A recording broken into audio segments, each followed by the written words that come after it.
Welcome, ladies and gentlemen. Thank you very much for following our channel. You always check in here every time. We are doing this because of you. Now, I want us to revisit a bit about this impeachment statement by President Uhuru Kenyatta because lately Raila Odinga have addressed this issue today. While meeting a section of lecturers at the Jaramogi Oginga Odinga Foundation in Upper Hill, Raila Odinga mentioned he was asked by the journalists about the impeachment. And Raila made it very clear that he is not aware of any scheme between him and Deputy President to impeach President Uhuru Kenyatta. That is what Raila said today. So just to make us put this into perspective, let's just get to how this has been panning out. When the president met the Kikuyu elders on Saturday, I think it was on Friday if I'm not wrong, or let's say over the weekend, he told them that Deputy President approached Raila Odinga and he wanted to work with Raila Odinga so that they could impeach him and make sure that his term comes to an end before it terminates. According to President Uhuru Kenyatta, the script was hatched even before 2017 general election. Uhuru is saying that Ruto advised him to leave the party politics so that he could handle government. Remember, by that time they were seeking re-election and they were still the government of the day.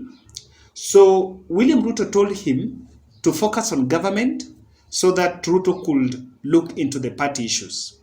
Then through that, the party primaries were bungled and William Ruto was in a position to sneak in leaders that were his own allies in parliament. So according to the president, that was already a laid strategy because these are the fellas that are around him. But so there is something that also the president is confirming. When Raila spoke about vifaranga vya computer, could it be that, of course, this is the probability that is happening? Now, after Uhuru made that, William Ruto addressed Uhuru while speaking in Kwale. And I want to play for you the response because that is very critical to this analysis. Ruto was telling the president that he could not impeach him while he helped put that government into place. That was his reason number one. His reason number two, he actually dodged the impeachment and was saying that it is not him who wanted to impeach, but it is Raila who wanted to impeach President Uhuru Kenyatta. Now, this is the catch. Ruto is not confirming that Raila approached him. So that part of Raila approached him to impeach the president is not there. Raila did not approach him. But what he's only saying that the fact that Raila did the mock swearing in was already a treasonable action and was a signal that Raila was power hungry to snatch power from President Uhuru Kenyatta. That is what Ruto responded. And I want you to listen to it because it is going to give us a bit of the feedback. Mimi, nataka niseme without fear of any contradiction. I want to ask our friends, please respect those of us who campaigned for Uhuru Kenyatta and made him president. I know what I must do, and I will never, I have never, and I will never, and it has never happened that I could be part of anything that would bring down the government of Kenya. And those who are spreading those lies, shame on you. Yeah, let's talk about impeachment claims by a section of UDA and Kenya Kwanza. I'm not aware about those claims. Okay? So I have nothing to say. What do you want me to say? Because a section of them, including the DP, allegedly stated that you knew something about the impeachment and it is not him. I don't want to get involved. If you listen to Ruto's response, he is not answering the president directly. What he's simply saying, telling the president that, look here, there was a plan to impeach you, but that plan was not by me. That plan was by Raila Odinga. So, and I think people are asking, if in any case Uhuru was to be impeached, of course, because of that electioneering period, Raila said we boycott, there were options. Wanjigi once said that they wanted to go to State House. And of course, that process was there. But the Raila's impeachment will not be in Parliament because first it will not see the light of the day. That is number one. Number two, for it to be executed, it was to be a NASA affair because the ANC and YPAN were also to be involved. So for me, I think even if an impeachment is to be there, it will not see the light of the day. So how would Raila try? Secondly, the question of who was to benefit. If Uhuru was impeached, then who was to become the president? Those are the questions on board. Now, in this video, I want to make you see something here.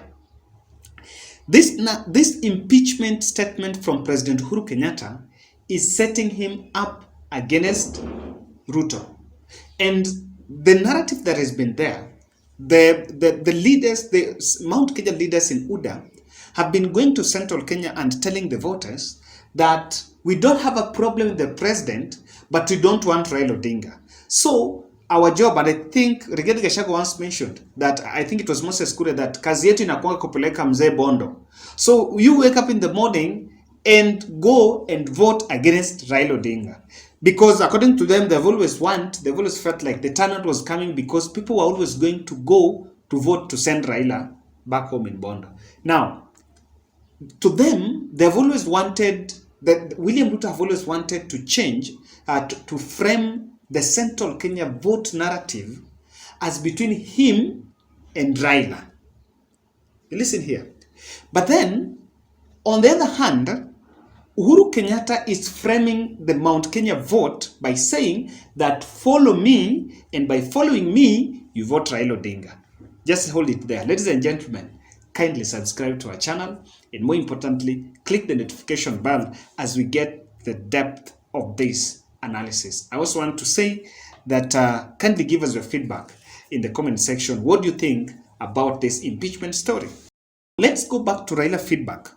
The reason why you see Raila dodged response, and he said he doesn't have an idea and he doesn't want that narrative. First, he's at the center of that narrative. That is the reason number one. But what William Ruto is doing, and I think he's very tactical in this. He approached this in the public space tactically for a specific reason. What he wants is to make sure that what Uhuru said in State House can be used in Central Kenya or in Mount Kenya to paint Raila Odinga as an enemy of the region. That is what is it. Now, Uhuru's message to Mount Kenya, I want us to capture Uhuru's message to Mount Kenya by exposing the impeachment claim. And as this conversation continues of who wanted to impeach who, I think for DP Ruto, he might be tempted to make sure that that conversation doesn't go further, because you don't know what the president is going to say next. But as I always mentioned here, sometimes Kenyan electorates are normally very, I want to say they're very rigid. Even if today someone will wake up and say Raila did this, people who support Raila won't listen to that. People who support William Ruto won't listen to anything. But of course, it is denting the image. One of the reasons why Uhuru was doing this, and that is why Ruto is directing this attack to Raila. Uhuru wanted to convince Mount Kenya to listen to him. Because the truth of the matter is this, ladies and gentlemen. For Uhuru to support Raila, and for Raila to get Ghana votes in Central Kenya, there are two avenues. One is to go for Raila supporters. Raila got to look his own votes, the ones that he's been getting in 2017 and 2013. Two is there are three ways. The other one is the running mate. Maybe the area or the fact that now Central Kenya have a running mate on their side. Three is the number of people that are going to follow President Uhuru Kenyatta. And you remember that is the language of Mama Ngina, that follow what Uhuru is telling you, he cannot mislead you, and he is your own son. So that is one target that is why this impeachment story came up, because Uhuru wants the Central Kenya to listen to him by telling him that, look here, Ruto is not the man you are seeing. Now, two, it was portraying Uhuru as a power-hungry man that can stop at nothing to make sure that he seizes power. Remember, if you clump together the assassination claim by Livondo, the impeachment by President Uhuru Kenyatta, and all this together, they are aimed at showing the president as a power-hungry, showing Ruto as a power-hungry. That is why, if you listen to Rigathi Gachagua was speaking KTN News today, and he was saying that the person who is power-hungry is Raila Odinga because he sworn himself in. That is it. So this narrative is, Ruto wants to shape it to be a Raila-Ruto affair. That's why he's dragging Raila's name into it. Now, 3, I think Uhuru Kenyatta also wanted to show the Mount Kenya how Raila saved him. And I have always mentioned, of course, our friends from Mount Kenya will tell you that the relationship between Raila and Uhuru is not a business partnership. It's more of a father-son. This is a son who is in government, is a president, and was to be sabotaged by the deputy. Then there come the man of the moment. That is what Uhuru Kenyatta wanted the Mount Kenya people to understand. And because this is something that already these fellas know, and that is what the Kenya Kwanza team have grasped, that is why they have to make sure that Raila is more deflated on this issue as much as possible. If you look at the response that Raila wanted to impeach Uhuru because of that mock swearing in, is it directly related to what Uhuru said in State House? What Uhuru said is totally different, that Ruto approached Raila. That is it. Thirdly, there is something that is also seen here. Uhuru is exposing the leaders around UDA. That Uhuru wanted, that William Ruto hatched the nomination in 2017 and planted his own allies. So according to what Uhuru is saying, the leaders that are supporting William Ruto now, they may not be supporting him because of maybe the betrayal or what they term as harassment from the government, or maybe pushing the interest of Central Kenya, but they're supporting William Ruto because they were planted even before the general election. That is what William Ruto is saying. That is what Uhuru is trying to communicate now. By framing this narrative and doing that, he actually wants to make sure that he sets up Mount Kenya leaders in UDA that are with William Ruto against the Central Kenya voters, so that they might be seen that they are there not because they won, but they were fixed in by William Samoei Ruto. That is a bit of it. But if you look at how this impeachment narrative is moving, it is a bit Raila is sitting at the pin, because Uhuru is saying that William Ruto approached him.